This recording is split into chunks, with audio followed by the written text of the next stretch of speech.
semakin besar fixed cost lo ya, semakin susah buat lo pengen bergerak. Dan fakta pahitnya, sistem itu paling suka sama yang namanya itu kelas menengah.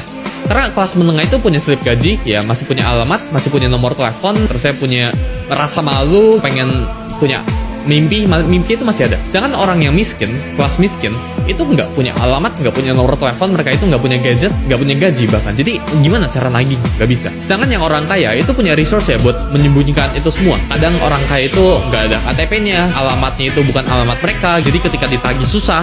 Nomor teleponnya itu kadang bukan nomor telepon mereka, tapi nomor telepon orang luar negeri. Slip gaji mereka itu dimain-mainin. Misal kalau kalian tahu, beberapa perusahaan itu CEO-nya itu sengaja cuma dibayar $1.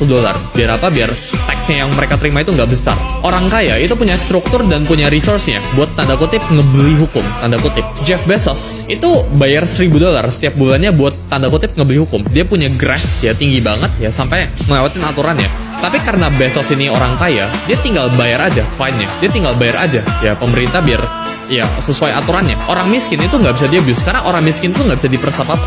Sedangkan orang yang menengah ya itu bisa di-abuse. Orang yang menengah itu punya gaji yang pas-pasan, ya mereka itu nggak bisa afford buat punya resource yang gila. Mereka nggak punya struktur apa-apa, yang mereka punya itu pas-pasan, otak mereka itu susah buat mikir jauh, karena ketika mereka mikir jauh, mereka harus mikirin buat besok kayak gimana, buat bulan depan kayak gimana. Otak mereka itu mikirin itu from month